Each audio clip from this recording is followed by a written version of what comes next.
নমস্কার, আদিশাই মোটিভেশন চ্যানেলের আরেকটা নতুন ভিডিওতে আপনাদের সবাইকে স্বাগত। চলুন শুরু করি আজকের ভিডিও।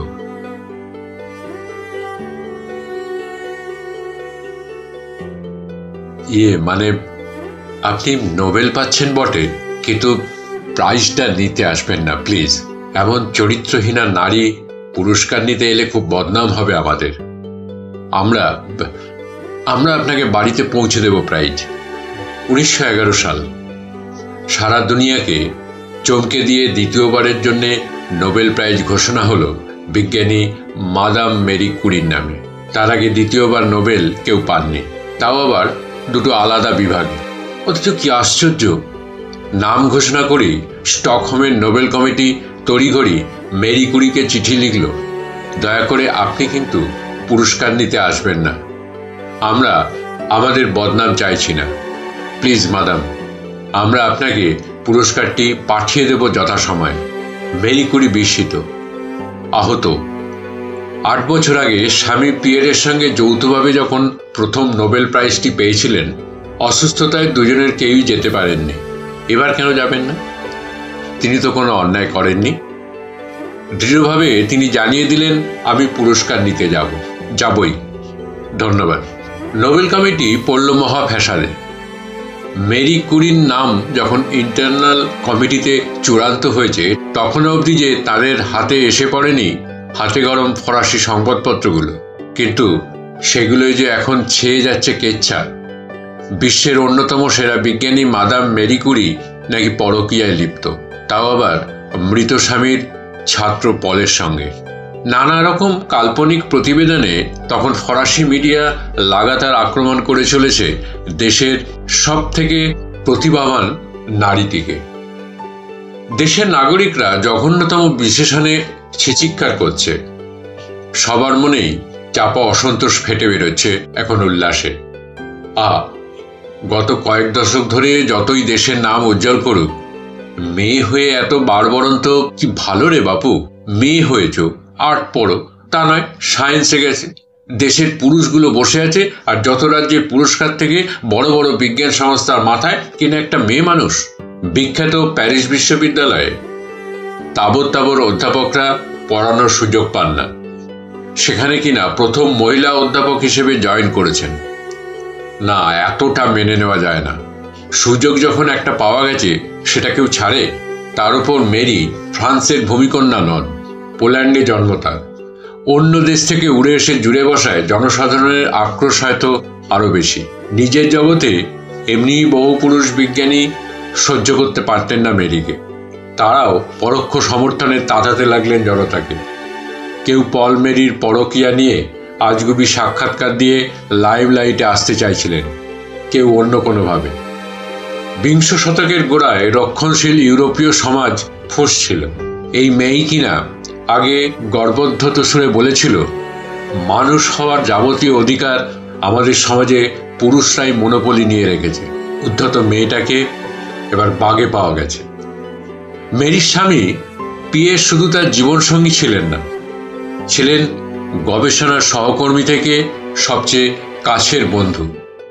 সেই পিয়েরের হঠাৎ দুর্ঘটনায় মৃত্যু হলে মেরি একেবারে ভেঙে পড়েছিলেন, কাজে হারিয়ে ফেলেছিলেন উৎসাহ। সেই সাংঘাতিক মানসিক বিপর্যয়ে তিনি হয়তো মানসিক আশ্রয় খুঁজে পেয়েছিলেন পদার্থবিদ পল লজেভের কাছে। পল ছিলেন পিয়ের কুরিরই ছাত্র, মেরির চেয়ে বছর 5 ছোট। পলের সঙ্গে মানসিক আদান প্রদানে মেরি ক্রমশই জীবনের মূল স্রোতে ফিরে আসছিলেন। পল নিজেও বিবাহিত ছিলেন, যদিও স্ত্রীর সঙ্গে তার বিচ্ছেদ হয়ে গেছে আগেই। আলাদা থাকেন বহুদিন। দুই একাকিত্বে ভোগা বিজ্ঞানীর বন্ধুত্ব হয়তো দুজনকেই শান্তি দিচ্ছিল, কিন্তু পলের প্রাক্তন স্ত্রী জেনি কি করে যেন পেয়ে গেলেন দুজনের কিছু চিঠিপত্র।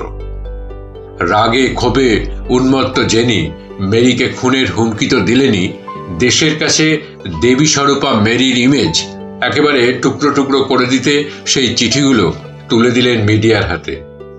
ব্যাস, আর কি। মিডিয়া লুফে নিল।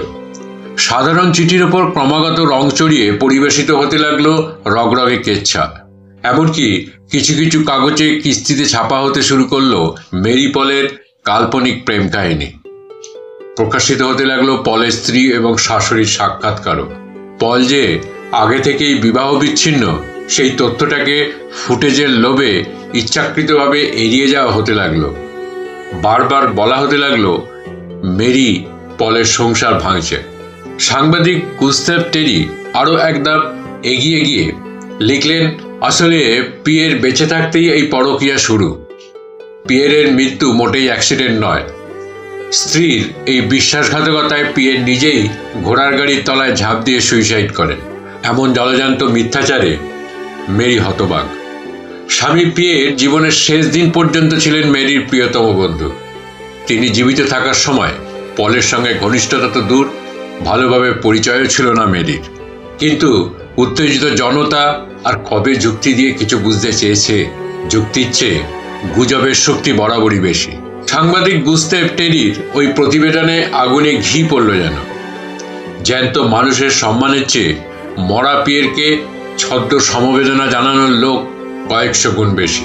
যে মানুষটা বিশ্ব দরবারে দেশের নাম উজ্জ্বল করেছেন, সেই মেরি কুরিরই বাড়ি ঘেরাও করে চলল উন্মত্ত জনতার বিক্ষোভ আর তাণ্ডব, সঙ্গে অশ্রাব্য গালিগালাজ আর হুমকি। সন্তানদের নিয়ে তখন ভয় কুঁকড়ে রয়েছেন নোবেলজয়ী কিংবদন্তি বিজ্ঞানী মেরি। মানসিকভাবে একেবারে তলানিতে তিনি। ওদিকে বিজ্ঞানী পলের কাজ, রিসার্চ সবই গেছে। দেওয়ালে পিঠ থেকে যেতে ঘুরে দাঁড়ালেন তিনি। বললেন, সাংবাদিক গুস্তাভ টেরি সাংবাদিকতার লজ্জা। উনি সংবাদ নয়, মিথ্যে রগরগে কেচ্ছা পরিবেশনের সিদ্ধহস্ত। আমি ওকে আমার সঙ্গে ডুয়েল যুদ্ধে লড়ার জন্য আহ্বান করছি। মুখোমুখি দাঁড়ালেন সাংবাদিক ও বিজ্ঞানী। দুজনের হাতেই অগ্নিয় অস্ত্র, কিন্তু শেষমেশ ডুয়েল লড়া হলো না।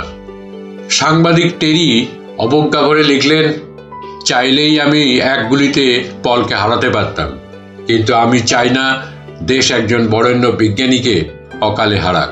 তারই মাঝে এলো মেরির দ্বিতীয়বারের নোবেল প্রাপ্তির সংবাদ। লোকজন গর্বিত হওয়ার বদলে আরো ক্ষেপে উঠল। বাইবেলে আছে, চরিত্রহীনা নারী হলো ঘোর পাপিষ্ঠা। এমন একজন কিনা সুইডেনের রাজার হাত থেকে পুরস্কার নেবেন, তাতে বুঝি রাজার হাতের পবিত্রতা থাকবে? হতেই পারে না। কাগজে ছেয়ে যেতে লাগলো স্লোগান, মেরি কুরিকে কিছুতেই নোবেল প্রাইজ নিতে দেওয়া যাবে না। ব্যান করা হোক মেরি কুরিকে এক্ষুনি। আমাদের রাজার হাত অপবিত্র হতে দেওয়া যাবে না। এদিকে নোবেল সংগঠকরা মহাফ্যাসাদে। ভেতরে ভেতরে পুরোপুরি ভেঙে গিয়েও ঘুরে দাঁড়িয়েছেন মেরি। ছোট থেকে ভয়াবহ দারিদ্র্যের সঙ্গে সংগ্রাম করে উঠে এসেছেন তিনি। এত সহজে নিজেকে ফুরিয়ে যেতে দেবেন না। জ্যেষ্ঠা কন্যা আইরিন ও দিদি ব্রোনিয়াকে নিয়ে মাথা উঁচু করে স্টকহোম পৌঁছলেন তিনি। যাবতীয় বিক্ষোভকে হাওয়ায় উড়িয়ে দিয়ে সুইডেনের রাজার হাত থেকে বিশ্বের সর্বপ্রথম মানুষ হিসেবে নিলেন দ্বিতীয় নোবেল পুরস্কার। নোবেল প্রাইজ বক্তৃতায় বারবার বললেন স্বামী পিয়েরের কথা। ফরাসি মিডিয়া যদিও পাত্তাই দিল না এত বড় গৌরবটিকে। মেরির ওপর জঘন্য আক্রমণ চলতেই থাকত। নারী, তার উপর সফল নারীকে চারিত্রিক দোষ দিয়ে টুকরো করে দেওয়ার মতন বিজয় উল্লাস আর কিছুতেই নেই। চরম মানসিক জোর থাকা মানুষগুলোর শরীর কখনো কখনো তাদের মানসিক দৃঢ়তার সঙ্গে তাল মিলিয়ে চলতে পারে না। মন লড়ে গেলেও শরীর বিদ্রোহ করে। প্রবল প্রতিবাদের মধ্যে দেশে ফিরে মেরিরও তাই হলো। ফেরার সঙ্গে সঙ্গে এতটাই অসুস্থ হয়ে পড়লেন, ভর্তি হতে হলো হাসপাতালে। দিনরাত তেজস্ক্রিয় পদার্থের সংস্পর্শে থাকতে থাকতে মেরির শরীরে অনেক কোষ তখন ক্ষতিগ্রস্ত। লিভার সাংঘাতিকভাবে ড্যামেজড। মিডিয়াকে এড়াতে অন্য নামে কেবিন বুক করতে হলো। কিন্তু সাংবাদিকরা, দেশের জনতা তাতেও তাকে রেহাই দিল না। রটিয়ে দেয়া হলো মেরি আসলে পলের অবৈধ সন্তানের মা হতে যাচ্ছিলেন, তাই গর্ভপাত করাতে গোপনে ভর্তি হয়েছেন হাসপাতালে। ছি ছি, কি লজ্জা! এত কিছুর পরও ভগ্ন দেহে বাড়ি ফিরলেন মেরি। ধীরে ধীরে ফিরলেন কাজেও। রেডিয়াম ইনস্টিটিউটের ভবন তৈরি করা শুরু করলেন। ধীরে ধীরে যেতে লাগলেন নানা দেশের কনফারেন্সে। চলতে লাগলো তাকে নিয়ে আজকের ভাষায় ট্রোলও। তারপর শুরু হলো প্রথম বিশ্বযুদ্ধ। যে ফরাসি জনতা তাকে ছিঁড়ে খেয়েছে, সেই ফরাসি সেনাদেরই সেবা শুশ্রূষায় 18টি ভ্যানে এক্সরে মেশিন নিয়ে মেরি পড়ে রইলেন যুদ্ধক্ষেত্রে। এ মাথা থেকে ও মাথা ছুটোছুটি করে দ্রুত রেডিও অ্যাক্টিভ এক্সরে মেশিনে নির্ণয় করতে লাগলেন অসুখ, বাঁচাতে লাগলেন তাদের। কিন্তু এই লাগাতার নোংরা আক্রমণে ভেতরে ভেতরে প্রচণ্ডভাবে অবসাদগ্রস্ত হয়ে পড়েছিলেন তিনি। এই ভীষণ দরিদ্র পরিবারে জন্মেছিলেন, ছোট থেকে অকল্পনীয় সংগ্রাম করে উঠে এসেছিলেন, তারপর আর শরীর নিতে পারছিল না। মেরির যুদ্ধক্ষেত্রে এত কর্মকাণ্ডে মিডিয়া একটু থমকালো বটে, কিন্তু থামলো না। বলল লোকের কাছে ভালো শাস্তি চাইছে এসব করে। এরপর যতদিন বেঁচে ছিলেন মনের দিক থেকে কোনোদিনও স্বাভাবিক হতে পারেননি মেরি কুরি। মৃত্যুর আগে মেয়েদের বলে গিয়েছিলেন তাকে যেন কবর দেওয়া হয় স্বামী পিয়েরের কবরের ওপরেই। তাই হয়েছিল। বিস্ময়ের ব্যাপার, পল ও মেরির প্রেম পূর্ণতা পায়নি, কিন্তু কয়েক দশক পরে পলের নাতি মাইকেল ও মেরি কুরির নাতনি হেলেন একে অন্যকে বিবাহ করে সুখী দম্পতি হয়েছিলেন। 7ই নভেম্বর সেই বিশ্ববরেণ্য বৈজ্ঞানিক মাদাম মেরি কুরির জন্মদিন। তার যুগান্তকারী আবিষ্কারগুলোর ওপর দাঁড়িয়ে আছে আজকের বিজ্ঞান।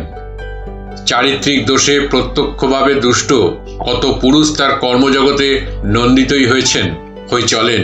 ক্রেডিটও নেন কেউ কেউ, অথচ ভাবতেও আশ্চর্য লাগে এত বড় বিজ্ঞানীও মহিলা হওয়ার অপরাধে কত বড় যাতনা সহ্য করেছেন।